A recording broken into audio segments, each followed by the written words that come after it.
Hello students. So in the last class, we already have studied disease causing microorganism in human beings. Today, we will see disease causing microorganism in animal and plants. So the first one, anthrax, it is caused by bacteria in human beings and also in cattle. So Robert Koch in 1876 discovered the bacteria that causes anthrax, that is Bacillus anthracis. So this bacteria was discovered by Robert Koch and it causes anthrax disease. Another example is foot and mouth disease caused by virus. This one is caused by virus in cattle. While anthrax, it was caused by a bacteria. So in foot and mouth disease, it usually the cattle, the mouth of the cattle and the feet of the cattle is covered by blisters. So they will have blisters on their mouth and feet. Now the next one, disease causing microorganisms in plant. Microorganism causes disease in plants like wheat, rice, potato, sugarcane, orange and apples.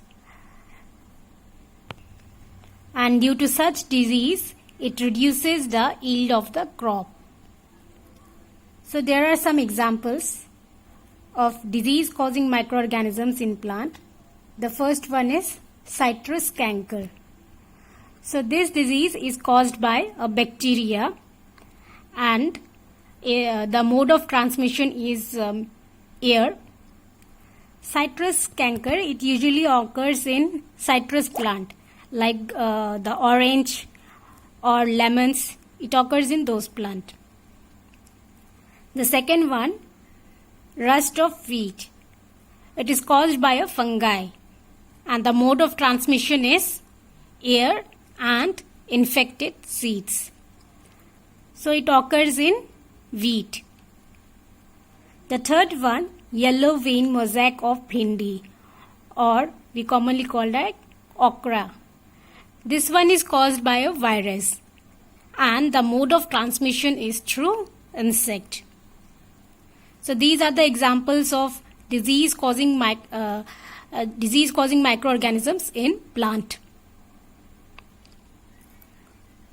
Food poisoning. So some harmful microorganisms, they causes food poisoning. So what is food poisoning? The ill effect on health caused by consumption of contaminated and spoiled food. So if the food is contaminated and if we consume that food, there's a chance that we might suffer from food poisoning. So how the food is spoiled? Let's see. What happens? Microorganisms that grow on our food, it sometimes produces toxic substance. This toxic substance, it causes the food spoilage. This will spoil the food and makes the food poisonous, causing serious illness like diarrhea, vomiting, stomach ache, and sometimes even more severe, that is death also. So we need to preserve food from spoiling. And how we will preserve it? Let's see. Food preservation. So food preservation, it is a technique to prevent food spoilage, food poisoning and microbial contamination in food. So there are various methods for preserving food such as chemical methods, preservation by common salt, preservation by sugar, preservation by oil and vinegar, heat and cold treatment and storage and packing. So we will discuss about all this one by one. See students, microbes They usually grow on warm and moisture containing places. So it is important to not allow or not provide them such conditions, such favorable conditions for their growth. So we need to stop providing them such conditions. So the first one, chemical methods.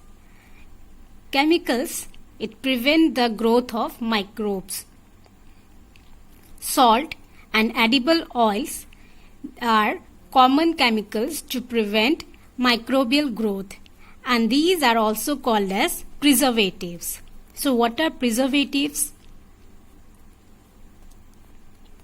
The chemical substances which are used to check or stop growth of harmful microorganisms in food and prevent spoiling of food are called preservatives. Sodium benzoate and sodium metabisulfate, these are common preservatives. So these two preservatives, these are mainly added to squash, fruit juices and fruit jams. Students, you can also see in jam containers, they will in the content they will write the name of some preservatives. Also in commercial fruit juices bottles or any food items that we used to buy, they will write some preservatives, name of chemicals in preservatives. You can check that also. So these are mainly added to prevent the food from being spoiled. Preservation by common salt. Now this is very ancient method of food preservation. We used to preserve meat and fish by this method, and this salting is also used to preserve amla, raw mangoes or tamarind. So what actually happens when we add plenty of salt in the food items? The water, it comes out from the food because of osmosis.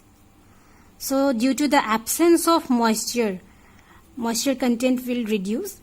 This helps to prevent the growth of microbes. Since microbes, they need moisture to grow, and if we reduce that condition, we can prevent our food from being spoiled. So salt, they will help in food preservation. You must have observed while preparing pickles, we used to add lot of salt in it because of this reason.